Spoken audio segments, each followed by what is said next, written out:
Agora, Dantas, também queria que você trouxesse sua análise sobre essa informação, inclusive, que estampou a capa de alguns jornais pelo país, essa consulta do governo federal ao TCU sobre a possibilidade de não aplicar os mínimos constitucionais para as áreas de saúde e educação.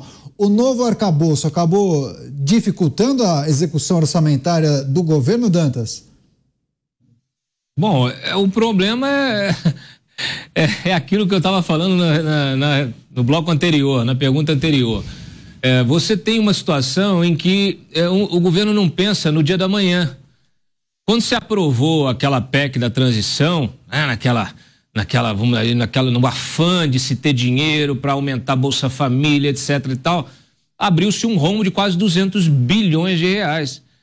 Em vez de você fazer um negócio planejado, trabalhar ali, que inclusive o próprio Paulo Guedes tinha ali deixado um superávit, né, de cerca de 60 bilhões, e bastava você aprovar a taxação dos super ricos, que era um projeto que já estava alinhado, e você conseguiria passar esse ano tranquilo, pagar a Bolsa Família e resolver. Mas não, o governo quer fazer tudo, pagar a Bolsa Família, aumentar o salário de servidor, aí vem com todas as questões, aí piso nacional de enfermagem, não sei o que, quer fazer um proselitismo eleitoreiro para dizer que está cumprindo promessa de campanha, mas sem ter dinheiro no caixa.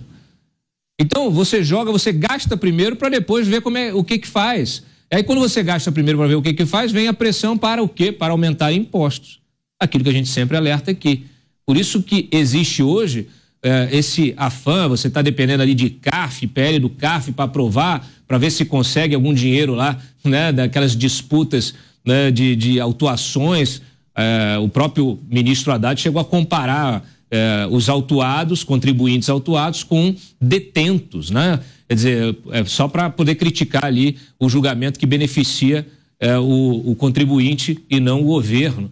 Então, assim, é uma maluquice. O que se está fazendo agora é raspar de todo lado, criar formas de você tributar, taxar, para ampliar essa arrecadação, forçar essa ampliação da arrecadação, e mesmo assim não vai conseguir fechar as contas. Então é natural que você tem que bloquear resultado, que você corra o risco de acabar entrando nesses gatilhos que estão previstos no arcabouço fiscal, que são gatilhos que vão levar o governo a estar cometendo crime de responsabilidade.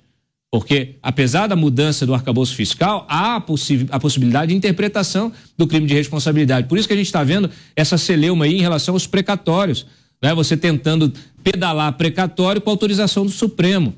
Aí agora essa história, vamos pedir para o TCU também para aliviar para a gente aqui. Quer dizer, efetivamente uma gambiarra atrás da outra. É o governo, na área econômica, é o governo da gambiarra.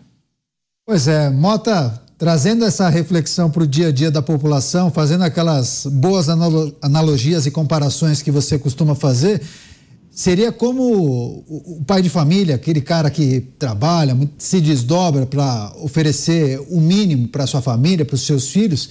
Ele pode até cortar em algumas coisas, né? Deixa de comprar a sobremesa, não vai comprar mais o tênis de marca para a filha ou para o filho, mas ele vai se esforçar para, pelo menos, manter educação e saúde em dia, né? Porque são as áreas mais importantes e fundamentais, não é? É o que o meu pai me ensinou, Daniel. Meu pai nós somos 4 irmãos, o meu pai só trabalhava fora, ele sustentava a família toda com seu salário, e a gente não tinha uma vida fácil, não.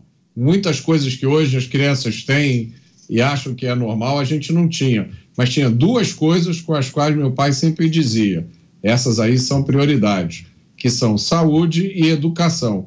Com isso, ele nunca economizou, e hoje eu dou graças a Deus, agradeço a ele por isso. Agora, é preciso a gente chamar a atenção por um aspecto curioso dessa notícia, que é a pimenta nos olhos dos outros é refresco. Eu acho um absurdo essa história de gastos mínimos com saúde e educação, porque ela parte da ideia de que quanto mais você gastar, melhor serão os serviços. Se você parar para refletir, você vai ver que essa ideia é absurda. Por exemplo, o Brasil já gasta com educação 6% do PIB. É a mesma coisa que os Estados Unidos gastam, 100% do PIB. Mas, de acordo com a pesquisa Alfabetiza Brasil, que a gente comentou outro dia aqui, apenas 4 em cada 10 alunos do segundo ano do fundamental estavam alfabetizados. O ensino brasileiro sempre foi uma tragédia.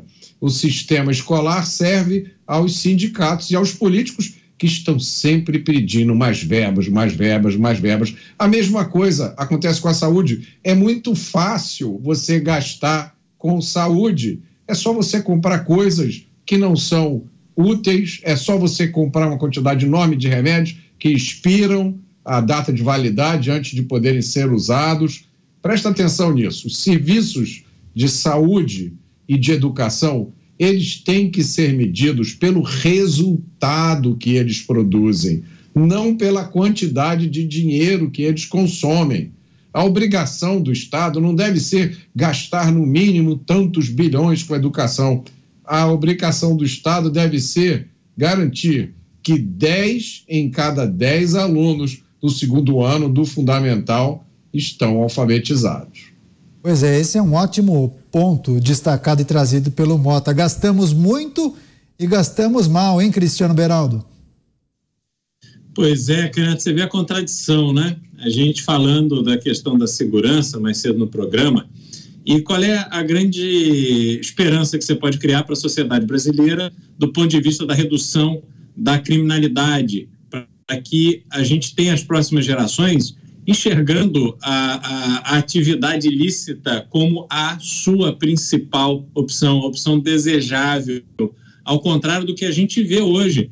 Jovens, cada vez mais jovens, sendo cooptados pelo crime organizado para executarem funções ali básicas, que vão se transformando em funções cada vez mais complexas, segurando armas, traficando drogas, colocando a sua vida em risco, colocando o futuro do Brasil em risco. Então, o antídoto para isso é você ter escolas bem estruturadas, com uma boa estrutura de esporte, porque o esporte tem um papel fundamental no resgate das nossas próximas gerações, e a gente precisava estar discutindo isso. Mas olha o que é o Brasil hoje, não vai ter dinheiro para educação, né? Então, assim, a gente está muito atrasado.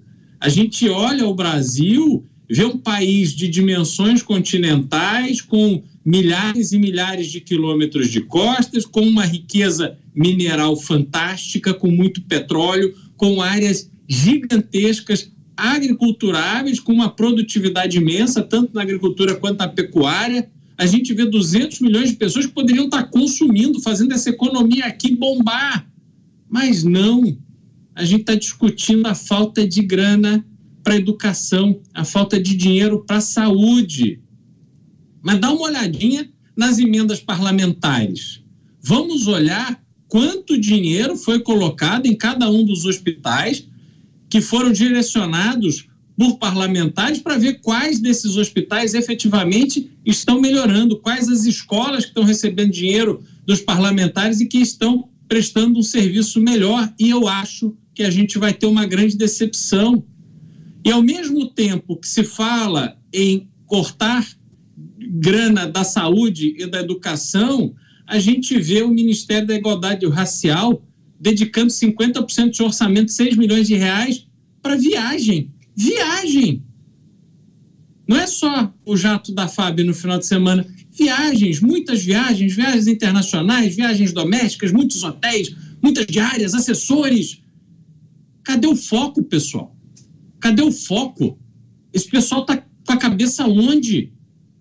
Quer dizer, não há uma linha coerente de prioridades para o Brasil. E a população inteira fica nas mãos de um governo que tem este tipo de visão e este tipo de comportamento em relação àquilo que temos de mais urgente e precioso.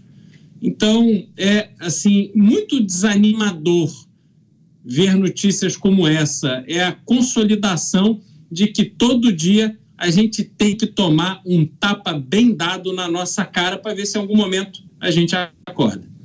Zé, tem um outro aspecto importante, viu, José Maria Trindade? Algumas pessoas, inclusive aqui nas plataformas digitais, enviando mensagens, porque ao fazer essa consulta junto ao Tribunal de Contas da União, isso dá uma sinalização, um indicativo de que o governo está receoso com alguma possibilidade? A gente até poderia olhar para o retrovisor e lembrar da gestão de Dilma Rousseff. Qual é o medo desse governo? Pois é, são as famosas pedaladas fiscais. Há quem diga que é contabilidade criativa.